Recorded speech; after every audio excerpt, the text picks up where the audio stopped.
Entonces vamos a iniciar ahora sí lo que sería el segundo parcial, ya que vimos un poquito sobre las otras propiedades de la materia, que eran las mecánicas, las que directamente tienen que ver con el movimiento de las partículas. Y ahora, como ustedes mismos podrán hacer una reflexión, vamos con otro estado de agregación de la materia. Lo que vimos en el pasado, principalmente en lo que sería ley de Hooke, nos concentramos en materia en estado sólido que puede ser manipulada y tiene una propiedad llamada elasticidad que soporta ciertos esfuerzos como lo son el esfuerzo de tensión, el de compresión y los de cortantes. Entonces ahora vamos con lo que se conoce en física como mecánica de fluidos, ¿ok? Entonces, pues los fluidos es algo que es demasiado importante en nuestra vida cotidiana. Simple y sencillamente, si no existieran los fluidos, no podríamos existir. ¿Por qué?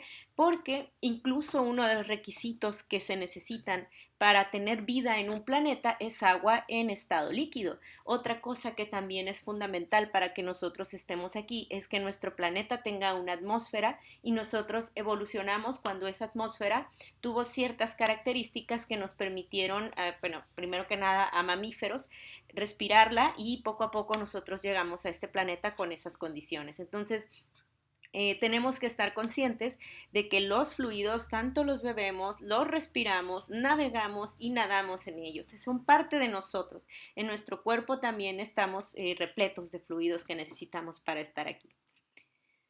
Y bueno, concretamente lo que sería la mecánica de fluidos estudia el comportamiento de los fluidos y esto es bien importante, ¿ok? Cuando nos referimos a fluidos estamos hablando de los líquidos y los gases, es decir, materia en estado de agregación líquida y gaseosa. Y también en física esta rama se conoce como hidráulica.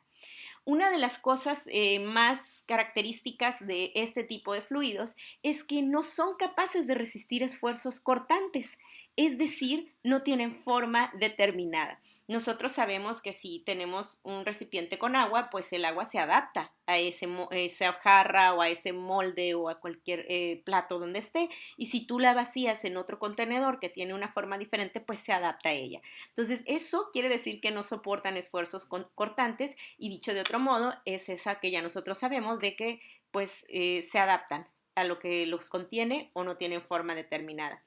También tenemos algo bien importante, los gases pueden comprimirse, los líquidos no. Y eso es un ejemplito que yo les voy a poner, lo vamos a ver en acción, por así decirlo. De hecho, si ustedes cuentan con una jeringuita en su casa, pueden hacer ese pequeño experimento llenándolo con agua y poniendo su dedo en la entrada y van a ver que no se puede comprimir, mientras que si yo le pongo aire, lo comprimo con facilidad.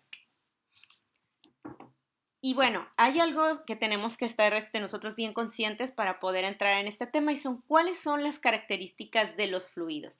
Ya vimos que no tienen una forma determinada, pero más allá de eso cuentan con otras características que los convierten en fluidos. Uno de ellos es la viscosidad, ¿ok? La viscosidad es debido a que las moléculas se rozan unas con otras cuando el líquido está fluyendo, ¿ok? Esto se puede ver como una especie de fricción, ¿ok? Recuerden que la fricción es ese algo que te impide, por ejemplo, avanzar. Por ejemplo, si tú estás nadando, el agua se opone a tu movimiento. Eso es viscosidad. También, por ejemplo, si tú tienes un tarro con miel, pues vas a ver que la miel de alguna manera se va deslizando más lentamente que el agua, ¿ok? Entonces es una especie de resistencia o fricción de un líquido para poder fluir. Y pues cada uno de los diferentes fluidos tiene diferente viscosidad. Viscosos pero sabrosos. Hay otra cosa que también se conoce como tensión superficial. Cuando vemos superficial quiere decir de la superficie, ¿ok? Su etimología o la misma palabra te lo dice. Esta propiedad hace que la superficie de un líquido se comporte como una fina membrana elástica. ¿Qué quiere decir esto? Pues imagínense que es como un globo, ¿ok? Que le pones arriba un vaso o algo por el estilo. Eso es una membrana elástica. Y eso también le puede pasar a lo que serían los fluidos y es debido a la atracción de las moléculas en un líquido. En un recipiente está atraído por las moléculas en todas direcciones, ¿ok? Así están las moléculas para todos lados, excepto la parte superior.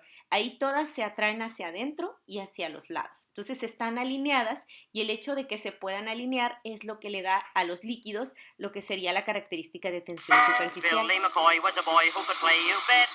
Lo que vemos ahí es un mosquito flotando en el agua. Seguramente han visto ustedes bichos, hojas y otro tipo de objetos flotando. Bueno, pues eso se debe precisamente a cómo se alinean las moléculas en lo que sería la parte de arriba o en la superficie hacia adentro y les da esta propiedad de poder hacer que cositas pequeñas floten en el caso pues, cotidiano, ¿no?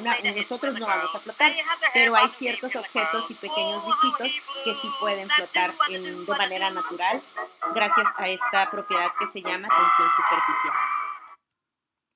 Otra de las cosas que por ahí se ha mencionado y que vamos a tener que recordar es la cohesión, ¿ok?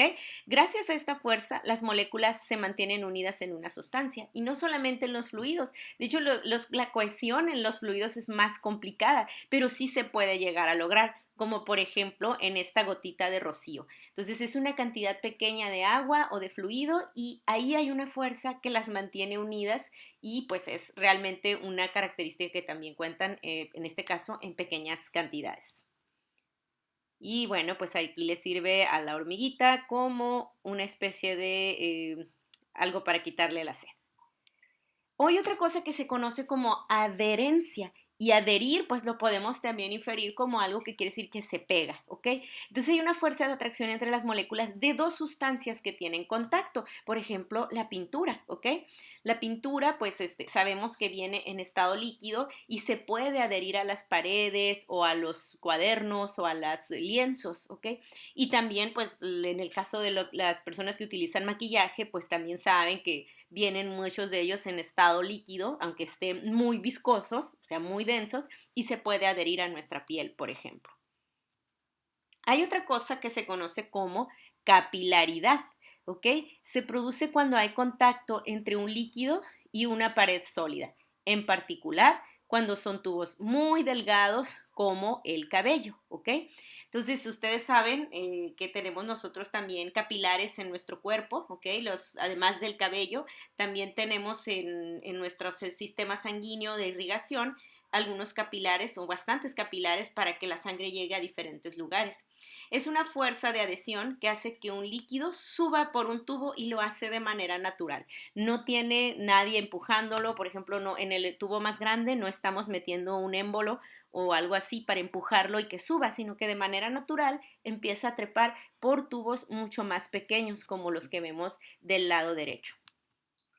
La incompresibilidad, no confundirse, por favor, este es el error más clásico. Incompresión, no, incomprensión es que no comprendes. Esto es incompresibilidad, es decir, que no se pueden comprimir.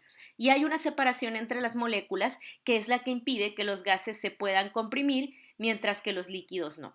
¿Okay? Entonces, eso lo vemos aquí en un GIF, ¿ok? Es un émbolo, vamos a estar trabajando con ellos en esa terminología, la vamos a estar manejando, es como una jeringa, saben ustedes que las jeringas pues se les ponen ahí fluidos principalmente para poder inyectar a las personas con medicina y demás, pues esa cosa que empuja es un émbolo y en este caso pues como cuando quieres inyectar a alguien pues quieres que se vaya todo el fluido adentro de la persona, pues no se comprimen y lo empuja, pero en el caso de un gas como vemos ahí hay una separación bastante grande que permite la compresión, ¿okay? Y esto es lo que hablábamos en un principio. Los líquidos son incompresibles mientras que los gases sí se pueden comprimir. Y esto lo vamos a dejar para otra clase. Entonces, ustedes van a tener una pequeña actividad que yo les voy a poner en Classroom, va a estar ahí descrita y tiene que ver precisamente con lo que van a hacer después de los apuntes que están tomando en este momento. Hasta luego.